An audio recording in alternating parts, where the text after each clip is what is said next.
இப்போ majority of the liquidity வந்து below 58K கிட்ட தான் ஃபார்ம் ஆகிட்டு இருக்கு. மெர்ஜ் பண்ணால் நம்மளுக்கு நியூ காம்போசிட் வேல்யூஸ் கிடைச்சிருக்கு. இந்த ஷாலோ புக்ஸ் எல்லாம் வந்து ஆல்ரெடி பேரிஷாக மாறிடுச்சு.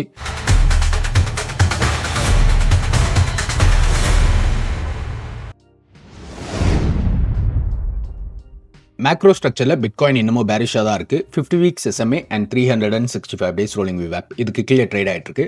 லோவர் டைம் ஃப்ரேமில் பார்த்தா அகெயின் 50 டேஸ் SMA, இது வந்து டெய்லி SMA, இதுக்கு கீழேயும் ட்ரேட் ஆகிட்டு இருக்கு. ஸோ மேக்ரோ ஸ்ட்ரக்சரில் பிட்காயின் இன்னமும் பேரிஷ் ஸ்ட்ரக்சரில் தான் ப்ளே ஆகிட்டு இருக்கு.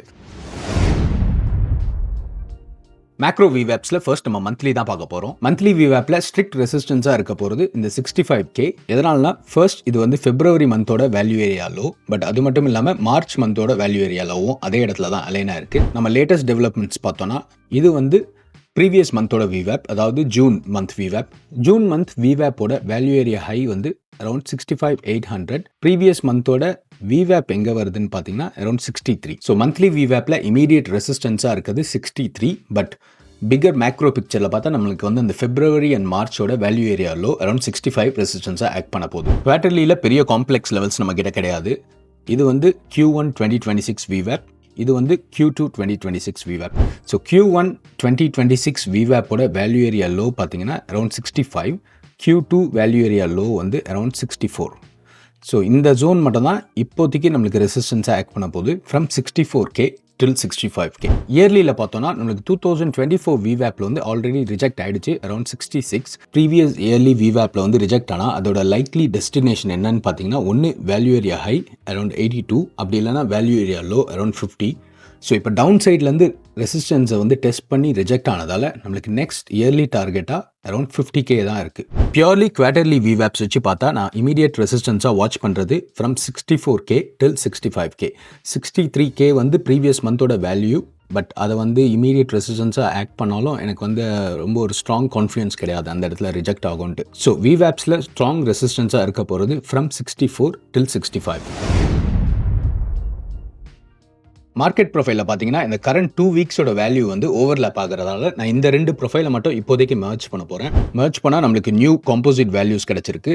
இந்த காம்போசிட் வேல்யூஸ் பார்த்தீங்கன்னா வெறும் லோவர் டைம் ஃப்ரேமுக்கு தான், macro support or macro resistance கிடையாது.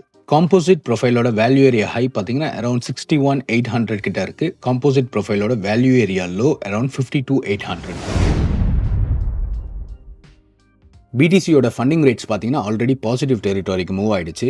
சின்ஸ் ஜூலை 1 பார்த்தீங்கன்னா மார்க்கெட்டில் வந்து எக்கச்சக்க லாங்ஸ் வந்து உள்ளே வர ஆரம்பிச்சிட்டாங்க. ஒரு வாட்டி புல் பேக் நடக்கும் போதும் லாங் பொசிஷன்ஸ் வந்து இன்க்ரீஸ் ஆகிட்டு இருந்தது.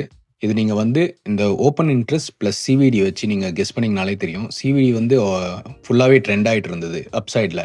என்ன நடந்ததுன்னா மார்க்கெட்டில் இந்த இடத்துல எக்கச்சக்க ஷார்ட்ஸ் உள்ளே என்ட்ரானாங்க. ஓப்பன் இன்ட்ரெஸ்ட்டும் இன்க்ரீஸ் ஆச்சு, CVD வந்து டுவர்ட்ஸ் டவுன் சைட் போயிட்டு இருந்தது.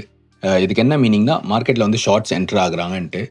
ஒன்ஸ் இந்த 58K ஆர் லோவர் 58 அந்த இடத்த பிரேக் பண்ண முடியலைன்னொடனே ஷார்ட்ஸ் கவரிங் ஸ்டார்ட் ஆகிடுச்சு. ஷார்ட்ஸ் கவரிங் என்னென்னா ஆல்ரெடி ஷார்ட்ஸ் பொசிஷன் ஓப்பன் பண்ணியிருக்கவங்க எல்லாருமே வந்து இதர் லிக்விடேட் ஆகுறாங்க, எல்லாம் க்ளோஸ் பண்ண ஆரம்பிச்சிருப்பாங்க.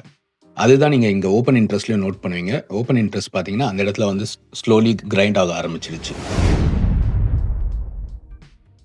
வீக்லி லிக்விடேஷன் டேட்டா பார்த்தோன்னா இப்போ மெஜாரிட்டி ஆஃப் த லிக்விடிட்டி வந்து பிலோ 58K கிட்ட தான் ஃபார்ம் ஆகிட்டு இருக்கு. ஸோ 58K தான் இப்போதைய ஸ்விங் லோ. ஸோ அதுக்கு கீழே வந்து இந்த கிளஸ்டர் வந்து ஃபார்ம் ஆகிட்டு இருக்கு அரௌண்ட் 130 மில்லியன். ஒரு மாதத்துக்கு அப்புறமா ETFல பாசிட்டிவ் இன்ஃப்ளோ உள்ள வந்திருக்கு. ப்ரீவியஸ் டேட்டாவை நீங்கள் கலெக்ட் பண்ணி பார்த்துருந்தா தெரிஞ்சிருக்கும். ஆல்மோஸ்ட் டெய்லி ஆவரேஜாக அரௌண்ட் 100 மில்லியன் அவுட்ஃப்ளோஸ் போயிட்டு இருந்தது. Most of the sell volumes வந்து இந்த ETF மூலியமாக தான் மார்க்கெட்டுக்குள்ளே வந்து இருந்தது.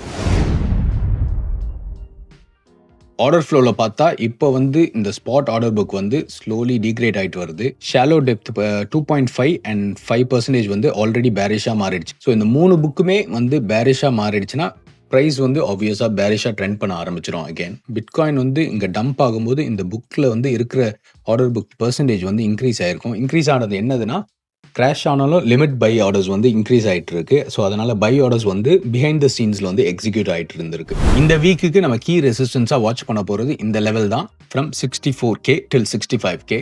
டவுன் சைடில் நான் வாட்ச் பண்ணுறது மேபி இந்த ஷார்ட் டேர்ம் சப்போர்ட் லெவலில் அரௌண்ட் 57. பட் 57 பிரேக் பண்ணால் நான் வந்து வாட்ச் பண்ணுற ஒரே லெவல் வந்து 50K தான். ஸோ இந்த கம்மிங் வீக்கில் BTC இந்த 2 ஜோனில் எப்படி ரியாக்ட் ஆகுதுன்னு நம்ம பார்ப்போம். இந்த வீடியோ உங்களுக்கு பிடிச்சிருந்ததுன்னா லைக் ஆர் கமெண்ட் பண்ணுங்கள். நன்றி, வணக்கம்.